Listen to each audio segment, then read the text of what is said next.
एकदा स्वागत. आपण बघता दुपारच्या बातम्या. थेट जाऊयात. मनोज जरांगे बोलतात. समन्वयकाला माझ्या विरोधात आंदोलन करायला लावताना ते सुद्धा तुमच्याच पक्षाचे, तुमच्या पक्षाच्या कॉलेज आहे संभाजीनगरला, तिथं बैठका होत्यात माझ्या विरोधात. तुमच्या सांगण्यावर होत्यात एकनाथ शिंदे साहेब. एक गुण मी पण लागतो नाही, एक गुण अंगावर पण घालता का? तुमच्या पक्षाचा नेता कार्यकर्ता त्याचं कॉलेज संभाजीनगरला, तिथं बैठका होत्यात आणि ते सगळेच तुमच्याच पक्षातले लोक आहेत. कशाला रे असं विस्तारित शिंदे साहेब?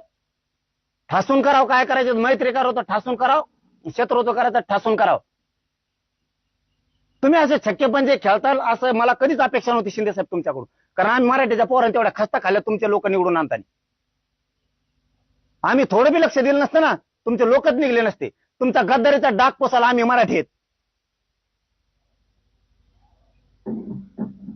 आमच्यावर ही वेळ येऊ देऊ नका उद्धव ठाकरे बरा म्हणायची. ती उद्धव ठाकरे साहेब बरा म्हणायची वेळ येऊ देऊ नका.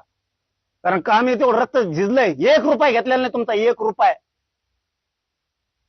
लोक इथं प्रचाराला नुसतं बाहेर जायचं म्हणलं तरी 500 रुपये तिकीट कवायला घेतात. 1 रुपया नाही.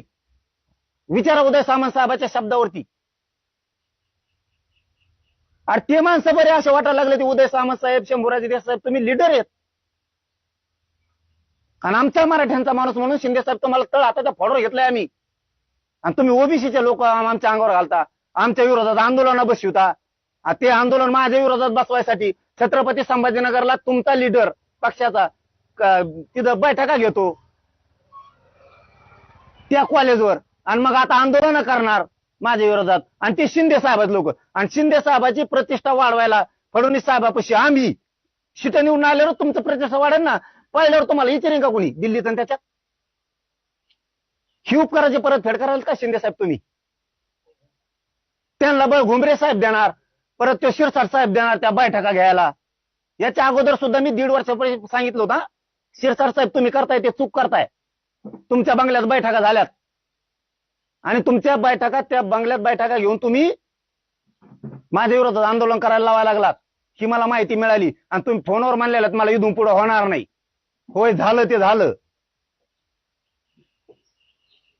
मग आता हे खालचे चाळी शिंदे साहेबाला माहित आहेत का नाहीत मला माहित नाही, पण आम्ही तुम्हालाच बोलणार. कारण आम्ही महाराष्ट्रातले मराठी तुमची इज्जत वाढवतोय.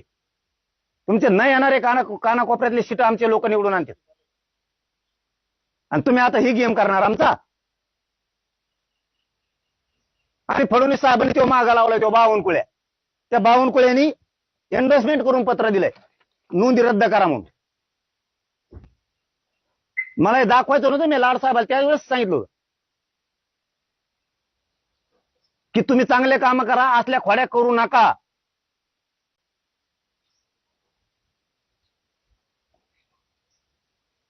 हे बावनकुळ्यांनी दिलेलं एन्डोर्समेंट करून पत्र बीडच्या कलेक्टरला तात्काळ नोंदी रद्द करण्यात याव्यात. रद्द नाही होणार तर काय होणार? राजकीय दबावातून मराठ्या हो. मराठ्यांना प्रश्न विचारतोय, होणार नाही तर काय होणार? होणार नाही तर काय होणार? कितीही खरं असू द्या मराठी हो, आपलं प्रमाणपत्र रद्द होणार नाही तर काय होणार?